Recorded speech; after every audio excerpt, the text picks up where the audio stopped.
The Nintendo 64 was a fascinating system to grow up with. Much like the early days of 2D gaming with the Odyssey or the 2600 and even the initial games on the NES, 3D gaming involved much of the same floundering for understanding. By the time the N64 launched in 1996, we had a pretty good handle on how to make great 2D games, but when it came to 3D, most developers had to start over from scratch. There was no rulebook, and in most cases, no previous experience to work from. It was uncharted territory, and much like Miyamoto defining what made a console game different from an arcade game designers now had to define what made 3D games different from 2D games. Many once proud franchises would fail miserably in this new dimension, but amidst the confusion, some designers would strike gold. It was here that we saw not only some amazing games, but games that would shape the course of game design forever. I'm John Reardon, you're watching NWR TV, and thanks to the tireless efforts of our Patreon supporters and our staff, we've compiled this list of our top 10 N64 games of all time. Number 10. Paper Mario. Platformers represent a genre of fast-paced action. Turn-based RPGs do not. So who could have guessed that Mario, the spokesperson of platforming, would work so well in a traditional RPG? Square did a fantastic job of introducing Mario to the genre back in 1996, but given the company's switch to developing PlayStation games later in the 90s, the Mario RPG series seemed doomed to be a one-hit wonder.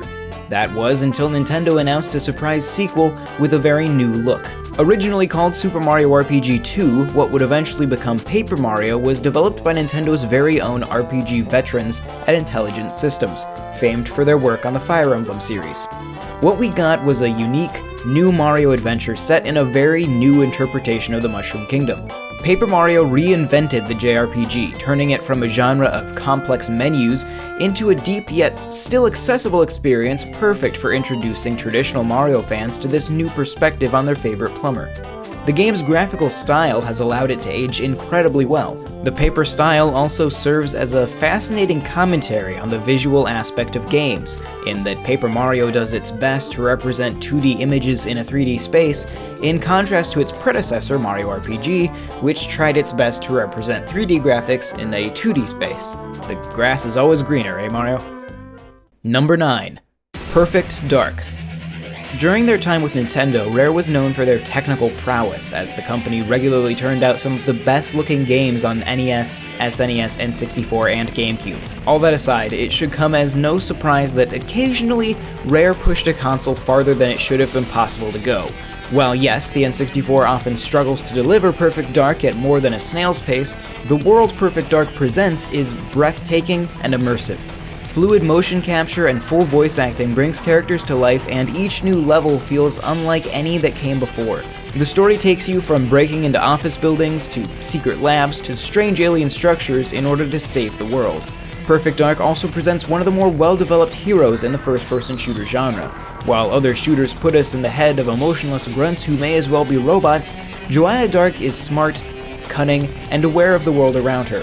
While the game's sequel didn't quite capture the same magic, the HD remake of the original Perfect Dark lets us appreciate its excellent design without having to struggle with any rough spots in the frame rate. Number 8. Diddy Kong Racing. There's a lesson to be learned from Diddy Kong Racing. If Nintendo only wants to include one character from your game in Mario Kart, well, then you go and you make your own Mario Kart game. While often referred to as a Mario Kart clone, Diddy Kong Racing made several additions to the genre that would have lasting effects. First of all, Diddy Kong Racing would take influence from Rare's signature collectathon style of gameplay. Rather than presenting the players with a series of Grand Prix via a menu, Diddy Kong Racing featured an expansive hub world covered in secrets and unlockable areas. By winning races, the player earns balloons. After obtaining a certain number of balloons, the player can open new doors and access new races. Each race generally had multiple objectives within it, allowing for multiple balloons to be earned from the same course. The game even featured races against fully voiced boss characters, who frickin' cheat. Did you see it? He went early. Aiding the character in their exploration are the 3 different vehicles that cover land, sea, and air. Switching vehicles obviously has a huge effect on how each course is played. The concept of a unified hub world in a kart racer could be seen almost immediately influencing games like Crash Team Racing, and the idea of covering the same course in different vehicles can be seen as recently as Sonic and All-Stars Racing Transformed. Number 7. GoldenEye 007. This is our third Rare game in a row. If it hasn't sunk in yet, this was a very good era for Rare. Few games illustrate their forward thinking like GoldenEye. Originally conceived as an on-rail shooter, GoldenEye would instead become the game that proved first-person shooters could thrive on home consoles. While plenty of PC shooters had been ported to consoles, GoldenEye's plentiful innovations made it clear that consoles could potentially represent the future of the genre, rather than merely a place for downgraded ports. One of the game's most distinguishing features were its open, non-linear levels. Rather than building levels based on progressing through a set series of areas as had been done in previous shooters, the level designers of GoldenEye were simply told to make interesting and realistic areas. This resulted in large, sprawling levels that didn't always present the player with a clear direction. You may find yourself in a random bathroom. Do you need to be in that bathroom? No, but logic dictates this building would have one, so it's there. These same levels were then also used for the game's wonderful split-screen multiplayer mode. The asymmetric nature of the maps made them not entirely fair as multiplayer arenas, but nevertheless, they introduced a generation of gamers to the joy of multiplayer shooters, and for that, GoldenEye 007 has our gratitude. Number 6. Star Fox 64. In an era where most games were struggling to convert to 3D from their 8 or 16-bit roots, Star Fox represented one of the few veterans of the third dimension. Having the advantage of 2 fully 3D games developed in the series prior to its release, Star Fox 64 arrived with a greater degree of polish than most other 3D games of this era. Rather than development time being wasted on just trying to figure out how to get it into 3D, Star Fox 64 used that time to introduce branching paths and multiple endings. All-range mode made its official debut, as well as ground and underwater missions. While only about an hour long, the game had to be played repeatedly to find every level, nearly all of which contained 2 or more exits. Access to certain exits may require that a certain member of your team survive a level, or even depend on what other levels you played leading up to the current one. Star Fox 64's highly concentrated complexity has given it a near limitless degree of replay value. On top of that, it also featured full voice acting, something rarely used in N64 games at that time, which added to the overly dramatic space opera that was its plot. Its memorable voice acting and replayability have resulted in much of Star Fox 64's dialogue being permanently etched into pop culture. Now remember, I don't write these lists, I just relay them to you, the lovely viewer. I just wanted to say that in case any of you folks were wondering why I wouldn't put Star Fox 64 at the very top of this list. Number 5.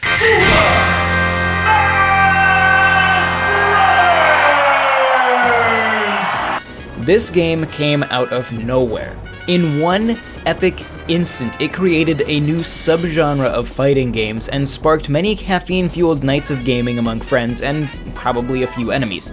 Nintendo took Mortal Kombat, mixed it with Mario Kart, and added in hints of a 2D platformer. What we got was both a deeply complex fighter, viable for intense tournament-level play, and a 4-player party game unlike anything we'd ever seen.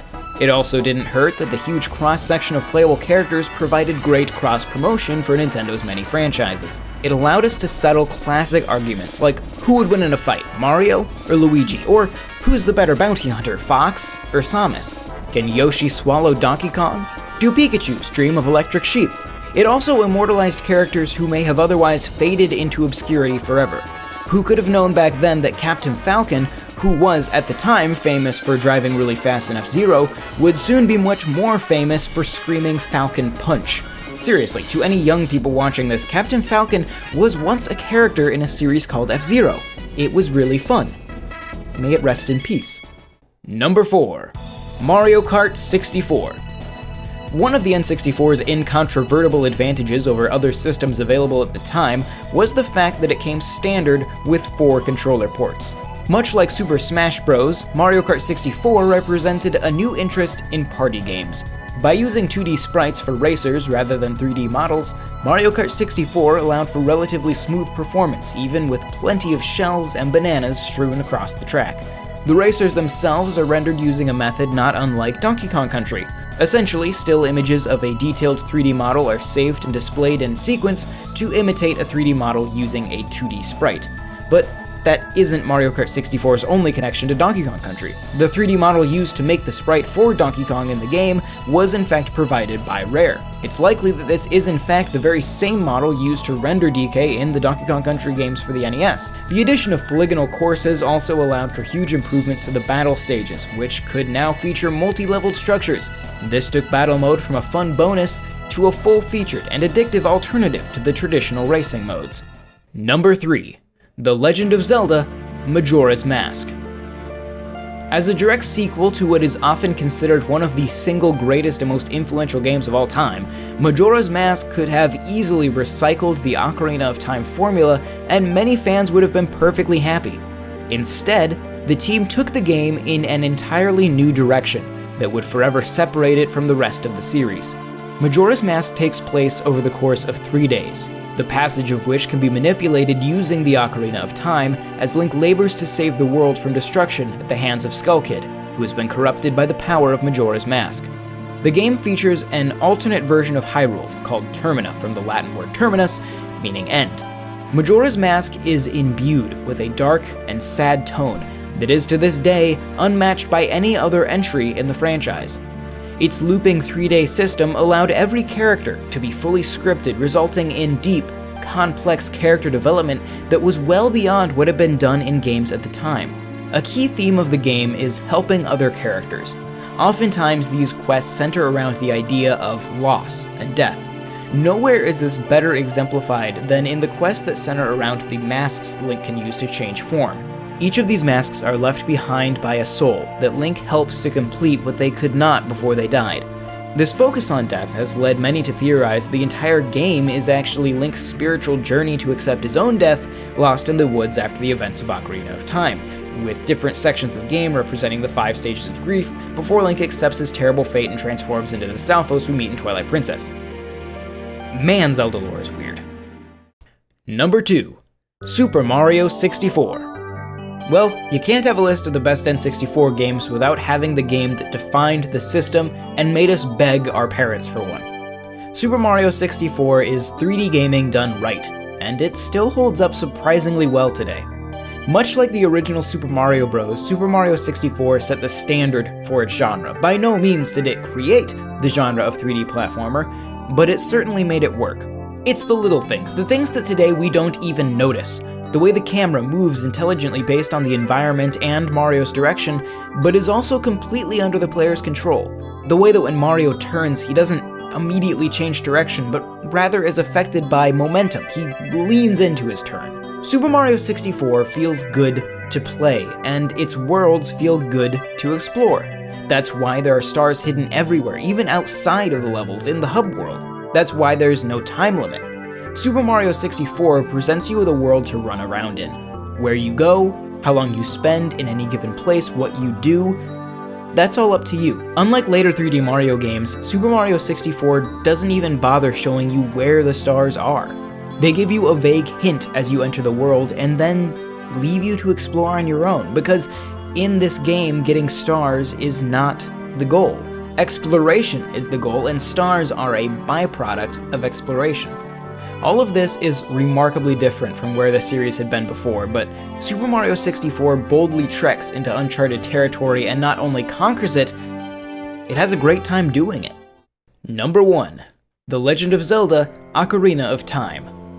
If Mario 64 represents a game that altered its design to fit into 3D, Ocarina of Time represents a game for which the move to 3D was an incredible, natural evolution. As we mentioned while we were talking about Majora's Mask, The Legend of Zelda: Ocarina of Time is regarded by many as one of the most important games of all time. Allow me to try to give you a few reasons why. To start, when Ocarina of Time released, it presented to us one of the largest and most fleshed out fantasy worlds that we had ever seen in a 3D game. You could lose yourself in Hyrule. Details were everywhere.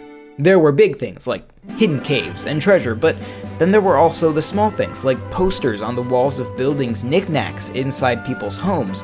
Hyrule was a world that felt lived in. It felt real. As a child, I remember feeling like there was no limit to what I might find in Hyrule, and that was a truly wonderful feeling.